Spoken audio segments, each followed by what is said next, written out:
So I was in the Halloween store and I was shopping around and I felt this like really amazing, happy feeling because of all the like weird gothic stuff that's everywhere and everything. And I was thinking to myself, I was like, I really, really love being gothic. Like I have loved it my whole life. And even though a lot of times I change my style and I dabble in other things and everything, I feel like a lot of times when I'm dressing differently, it's more like I'm wearing a mask and I'm like trying to masquerade myself, like I'm trying to hide the really weird and bizarre, spooky person that I really am, and I'm trying to like pull the wool over other people's eyes for they could view me differently and accept me into society, but they never accept me into society. They always end up thinking that I'm weird at the end of the day, so I end up leaving, not achieving what I want to achieve. And I think that's why I dabble in a lot of different things, but also I'm a music person. I love music, so a lot of times when I dress differently is because I'm going to like a certain type of music and I've been going for a few weeks and I kind of want to adapt the style to fit into where I'm going because I'm so extreme like that. But when I dress, when I'm more on my gothic self, it's more like that's who I really am. So I'm not really wearing a mask. I'm not pretending to like dress a certain way because of a certain type of music, but that's who I am. That's how I've been like pretty much my whole life. And it got me thinking about I remember like years ago, like many years ago, people would make these video blogs about testimonial video blogs about what inspired them to like be into like gothic stuff or punk stuff or hippie stuff. And I haven't seen those videos that much around, but I remember I used to really enjoy watching those videos because a lot of times when you see people, especially if they're extreme, you don't know how they got that way, and it's just like very inquisitive to like just have that notion in your head and think about how that person became gothic, how that person became punk. It's so interesting, and I wish people would make those videos more because I find them very enjoyable. And I would watch them if people made those video blogs. So I thought to myself that I would make my video blog and talk about what inspired me to get into like the gothic subculture, like what were the steps, because it was everyone has a weird journey to like being goth or punk or even hippie, even hipster, and I know that there's a lot of weekend warriors and people who are like really trendy and they just do it, for whatever, and that's fine, wherever floats your boat, if it makes you happy and you're safe with it, then good, explore it, I'm not gonna take that away from people and everything, but there's certain people that they subculture that they belong to, which is it could be goth, it could be punk, it could be hippie, it could be whatever. It's very extreme for them. It's like a religion. It's like the blood pulsating in their veins and they could never turn away from it even though they rebel against it and they go like I don't want to dress like this anymore because I just want to turn over a new leaf and look different. They always end up going back because it's just who they are. It's the core of their inner being, if you will, for lack of a better word.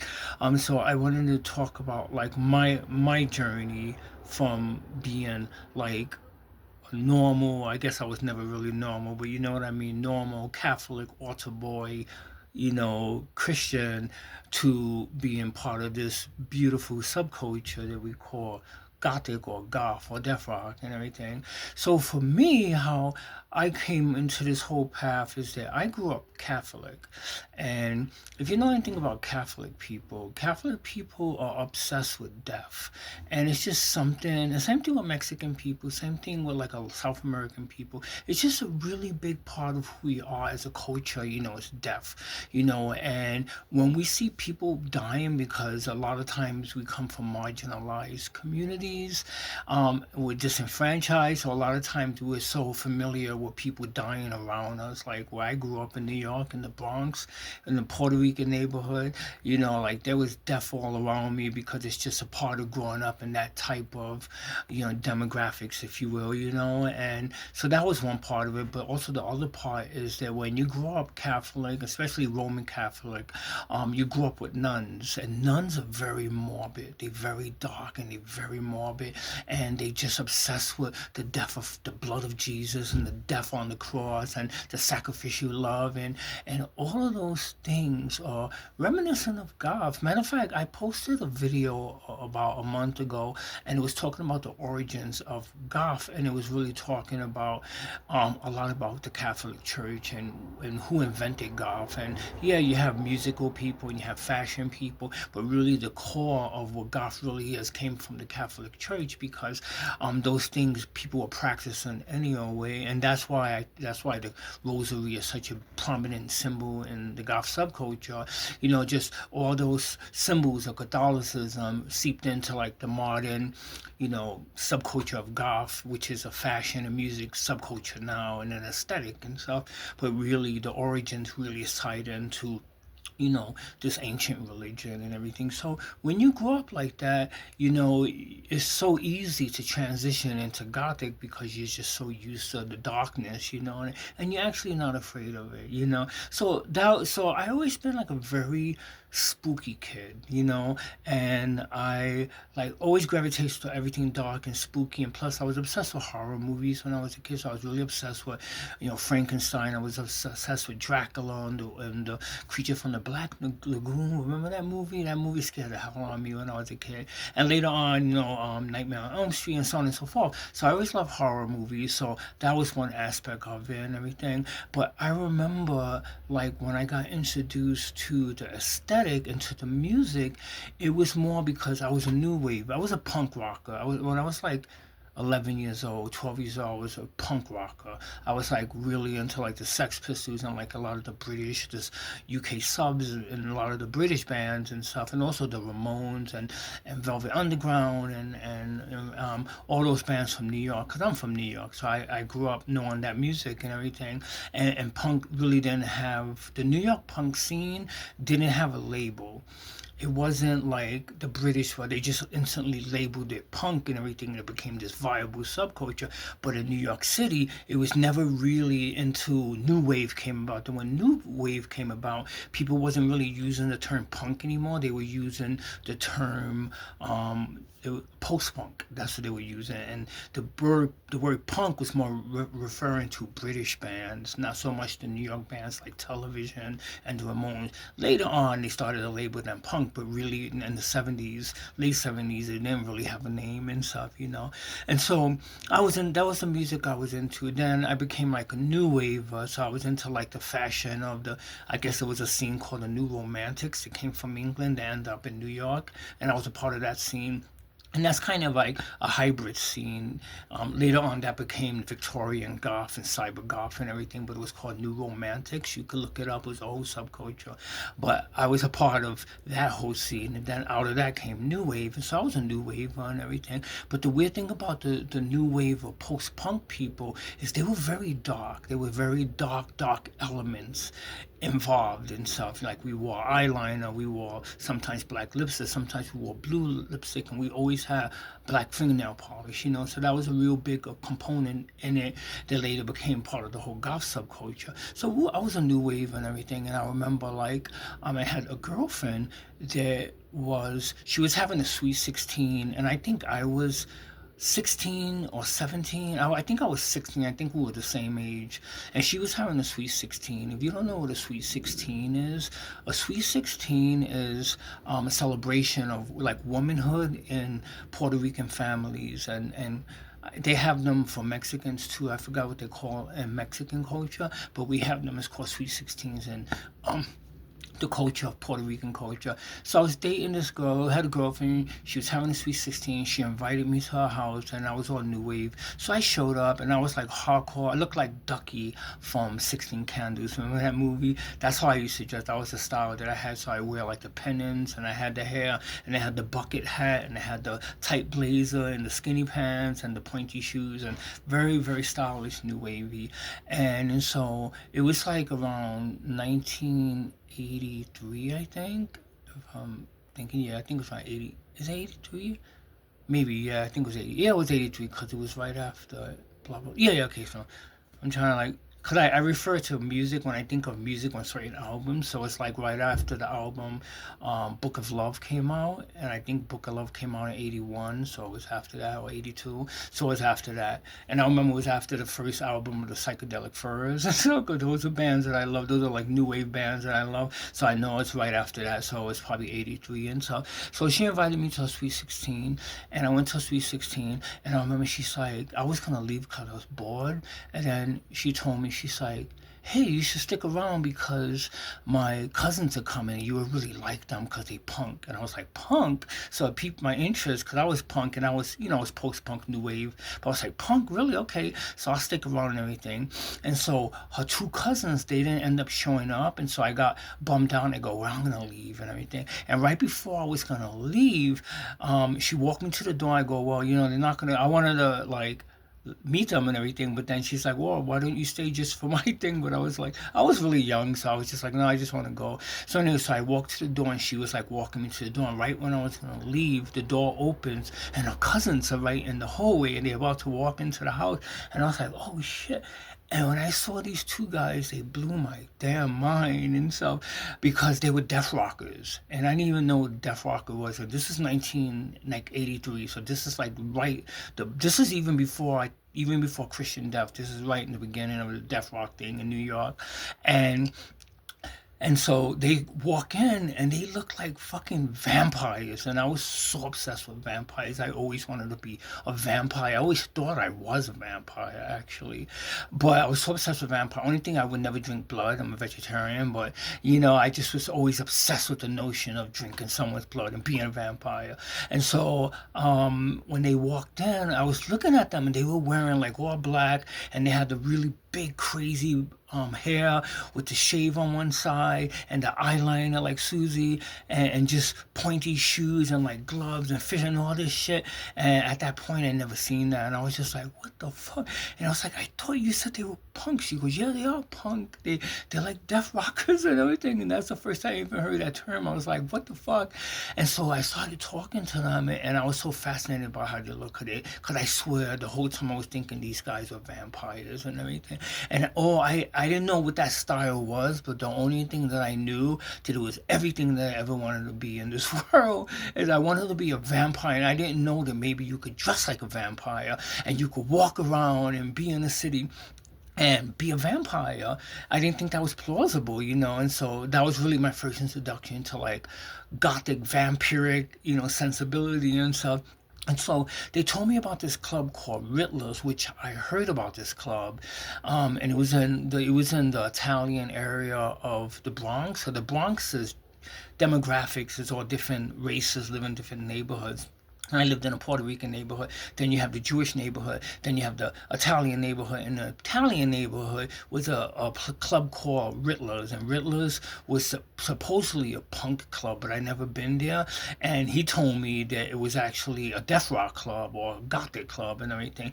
And I still was so not familiar with that term. So they was like, "Hey, you want to come?" And I was like, "Hell yeah, I want to go." So we ended up leaving, and my girlfriend ended up getting mad because we just bailed on her party and we left. And we ended up getting in their car and going to this club. But when we get to the club, they don't let me in because I was too young. Because I was only 16. You had to be 18 to get in the club. Back in those days, in the 80s, it was 18. It wasn't 21. Like you could drink at 18 back in the days and stuff. Then they made it 21 and stuff.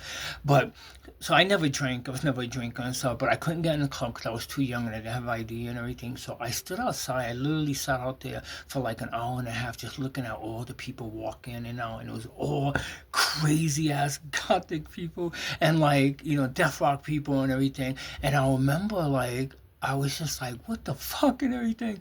And so I literally stood there, and then those guys never came out of the club. So I had to walk home, which was, I think I lived like 10 miles or 8 miles from that place. So I had to walk through one of the worst neighborhoods in the Bronx, like a really bad area where all the abandons. Back then in the 80s, half of the Bronx was abandoned, and so you had all these neighborhoods that were just crumbling. It looked like the end of the world with abandoned buildings, and like there was literally blocks and blocks of buildings with a knockdown demolition, knockdown and like on the floor, and it just looked like World War II. It was all fucked up. I had to walk through that, and it took me like I don't know, like 2 hours to just walk through that whole part of the Bronx to get to where I live. Cause I lived in like a nice neighborhood. I lived in a neighborhood that was surrounded by really bad ghettos and stuff, but my neighborhood was a pretty nice neighborhood and everything. And so I was safe in my neighborhood. So I had to walk, and I remember the whole time I was praying to God that I won't get killed. Cause back then they would just kill people, in the 80s and in the late 70s, early 80s, mid 80s, they would kill people for like no reason in New York City. And so I'm just walking and everything. But the whole time I was walking home, I was thinking to myself, I was like, I want to dress like a vampire. I want to be like a vampire. And I kept saying it over and over because I believe if you say things over and over, it will come true, the stuff that you say. So I was saying it over and over. I didn't want anything more in my life than being a vampire. And I remember I started to reminisce and think as I was walking home that when I was a kid, I almost died. I almost died a bunch of times, but I almost died because I got food poisoning. I went to stay in this monastery with these nuns, and I remember like eating food, and this is how I became a vegetarian because they gave me these big chunks of meat to eat, and it was so gross, and I tried to eat the meat. Well, I ate most of it, and I ended up getting really really sick, and I was sick literally for like 3 days, and the nuns were so worried. They thought I was gonna die.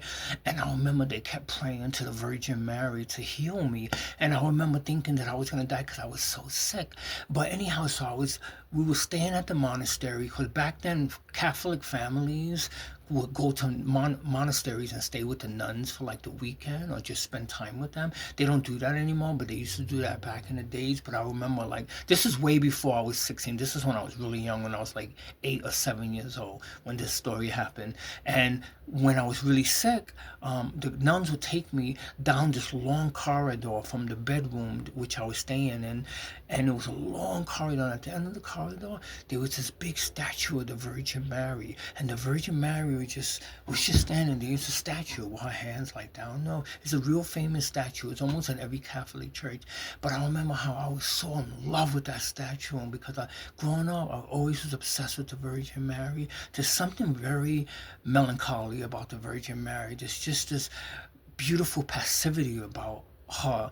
It's just this otherworldly, and it's something that captivated me my whole life. It's something that I wanted to be a part of. I wanted that way of being to grow in me. I wanted to be like the Virgin Mary, and I think that's tied in to my wearing makeup. I think that me wearing makeup is a lot of people wear makeup for various reasons, and I think for me, it always been about trying to look like the Virgin Mary. Because to me, the Virgin Mary is a prototype of the Gothic woman. I think personally, if you look at all the image of her, only thing people used to seeing her in color, but if you take her and make her in black and white, you would see how gothic she looks. And she's very docile. She has her head tilted. She's very sorrowful, and she's very gothic in her pure essence. And I think that I wanted to look like that. Even though I'm a guy and I didn't want to look like a girl, but I wanted to somehow emanate that and look like the Virgin Mary because I was so obsessed with the Virgin Mary. But I think it's a throwback to when I got sick and I was living in a monastery, and I was staying in a monastery for like a weekend, and I thought I was going to die, and they would take me to that statue, and I would look at the statue and pray to the statue because I never stopped praying to the Virgin Mary and ever since I was a kid, because I truly believe that the Virgin Mary saved my life, because I thought I was going to die from food poisoning. Maybe I wasn't, maybe it was just fanciful thinking, but that's what I thought out of a 7, 8 year old kid. And the nuns wearing their long habits, black habits, scrolling on the floor as we walk towards the Virgin Mary in this long corridor, and there's candles on the side, and then you see the approaching the Virgin Mary as you approach, and she has this face that looks like she wants to cry because she's mourning the death of her son Jesus on the cross, who was crucified. That's so beautiful, that's so dark, and that's so gothic. And I think that was really one of the things that really made me be obsessed with things that are dark, because I didn't see it as being scary. I saw it as being giving me life, bringing me back to life, bringing me from the death. So I think that death is the precursor and life is the essence of where we're gonna end up. So to me, I don't see death as the end result. I see it as a means to an end. The end is life. And I think most Gothic people see it that way. And I think that's what people who are not Gothic don't understand, and everything. And I think that when I was walking home from that club and I was like, I want to be a vampire, I wasn't saying that I want to drink people's blood. I was just saying that I want to embrace death, because I know that's going to bring me to life. And I think that that's what my mindset was and everything. And as I got home, I told my brother, I told him the whole experience that I had. I went to this party and everything, then I went to this club and everything.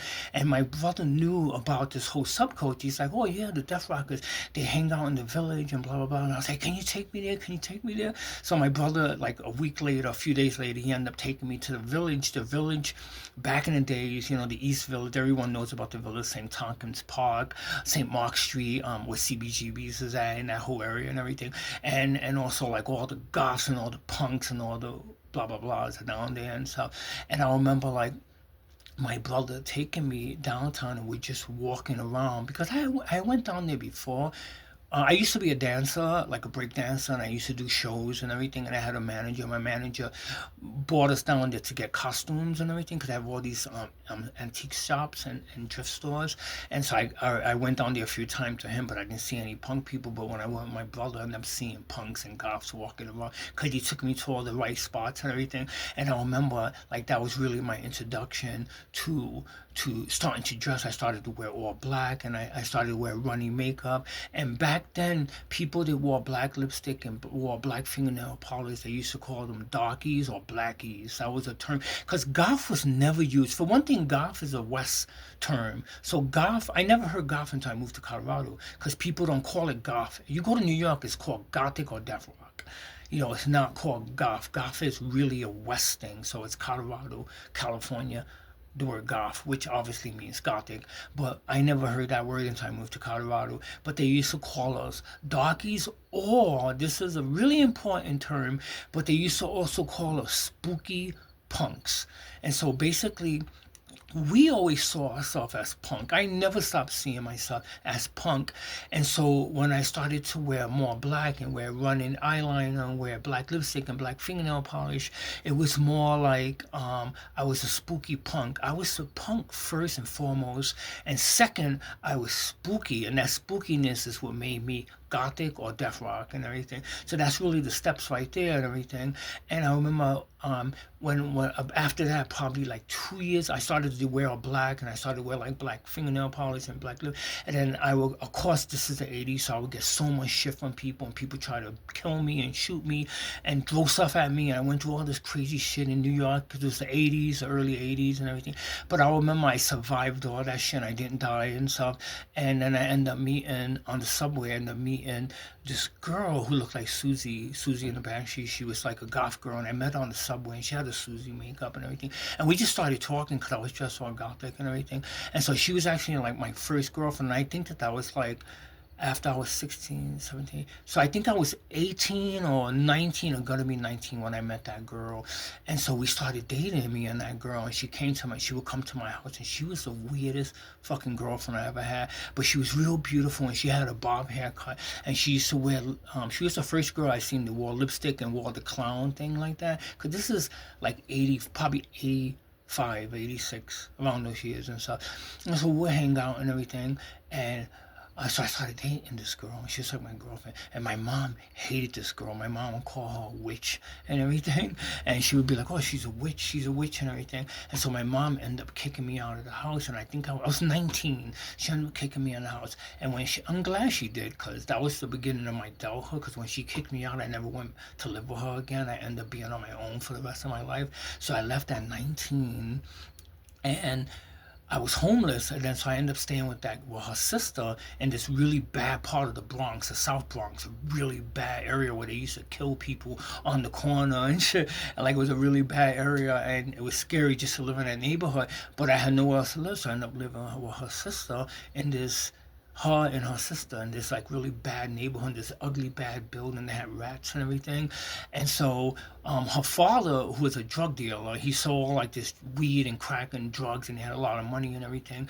And so he put us up in this apartment and everything. And so I ended up living in an apartment with her, and she ended up getting pregnant, and she ended up having a child and stuff, a son. We ended up having a son and stuff. And we were living in this apartment, and then we would just go. We would get a babysitter. We would go down to like Ward Six, which was a club in New York in the village. It was called the Bank. It wasn't an old bank, but it was called Ward Six, a legendary golf club. And I would go there. And I would go to the Limelight, and then I would go to the Tunnel. All those are really famous golf clubs, and those are. And I would go to Mothers. That's another famous. That's more a bondage club, but it's still a golf club. And so I would go to all those clubs in the '80s, and we would go together. But the interesting thing with that girl is that we she would took me to the store. It was called Esotorics, and Esotorics. It was one store called Esotorics, and the other store was called Enchantments. And so Esotoric was an esoteric store. This had all this secret knowledge, and it had like Aleister Crowley, and had all these like writers that written all these like mystical books and everything. And I would buy books from there and buy charms and buy crosses and all that stuff. But Enchantments was a store owned by Wiccans, and these Wiccans were goths, and they wore all black, and they wore all tan, and they all looked like gypsies. They looked like hippies, but goth hippies. And I remember when I first went to that store, I fell in love with that store because they sold voodoo dolls, and they sold candles, and they sold all this crazy shit. And also, there was a lady that did tarot cards in the back that looked like a really gothic witch. She wore like this veil, which had black lipstick. And I remember how I would make any excuse to go to the store, and I would buy books, and I would sit there and learn. And so me and my girlfriend, we became Wiccans. And so that was a real big difference. It was a departure from the subculture of goth, because the Wiccans are really different. The Wiccans are more spiritual, and it's more about the earth. It's more about transformation, and it's more about it's not so much about music and aesthetic and fashion, even though that's part of it. It's more simple, it's more like you commune with these goddesses and gods, and you pray to them and you talk to them. And the reason why I like that so much is because I grew up Catholic. So I grew up praying to saints. I grew up worshiping the Virgin Mary. And to me, worshiping, Isis, or worshiping the goddess, these Wiccan goddesses, it wasn't a huge departure for me because I grew up worshiping the Virgin Mary and everything. So everything came together and everything. And I remember then I discovered the Satanic Bible by Anti LaVey, which I loved. That book. I love that book, and I remember reading that book. And if you read that, if anyone has the stamina to read that book, it's pretty amazing. There's a really small book like that, but it has everything to do with the Satanic Church and his philosophy, and it's really basically about just owning who you are as an individual, and not being a conventional person and conforming to some false utopian ideology of what religion should be for you, and when no one can really speak for you and everything. And so I got into that book, and then I became a Satanist. A lot of people don't know that, but I was a Satanist for like a long time, for like 8 years and stuff, and I loved it, because I wasn't like a Satanist, evil Satanist. It was more like I just believed in this philosophy of not hurting myself, not hurting others, but being in control of the faculties and being in control of my mental, abilities, and my so on and so forth. And if you know anything about Satanism, it's really positive, actually. I won't do it now because now it turned in, like everything else, it turns into something else and everything. But at the time, I was like a gothic Satanist and everything. And then that girl, I ended up breaking up with that girl, and I ended up getting another girlfriend, and she was more open to it. She became a Satanist, and she was a goth girl too.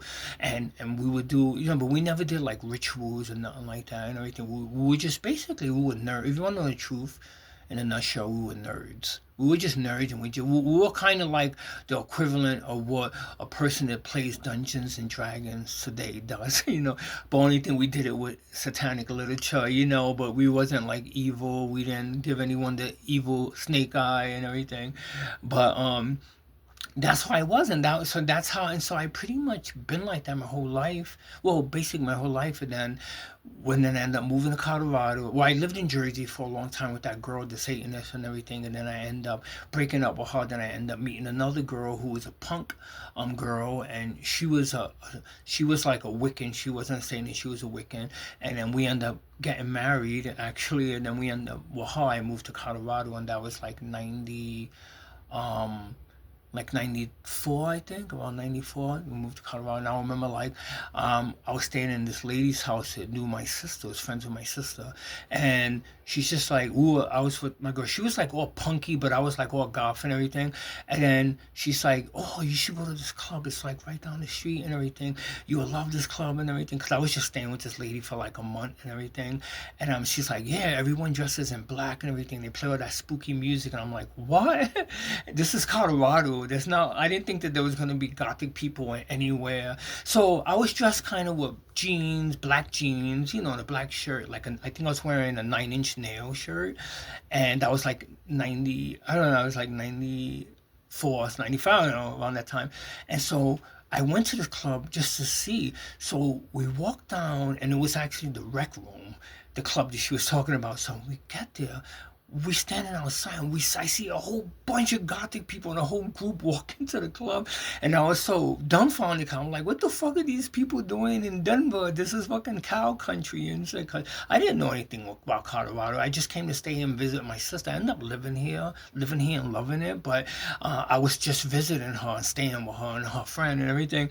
And so when well, actually, I was thinking about moving because my apartment burned. We had an apartment, and the apartment burned, so we were kind of homeless. So I had nowhere to live. So my sister like, you can come stay with us. So we were thinking about maybe going back to New York to stay with my sister for a little while, but we end up staying here, and everything. But so when I saw like all these gothic people dressed up all crazy going into this club, I go, dude, we gotta go home and change. So we went home and we dressed up all gothic and crazy and went back to the club because I didn't want to go because I was just wearing just a 9 inch nail shirt and a jeans, and I didn't have any makeup on, and I was just like, no, I'm gonna go in. So I dressed up all fucking crazy, and then I went. That was like 90, 94, 95 around those years and stuff. Think is around. I get my days mixed up, my times mixed up and stuff. But yeah, and that's the first time I went to the rec room, and that's yeah.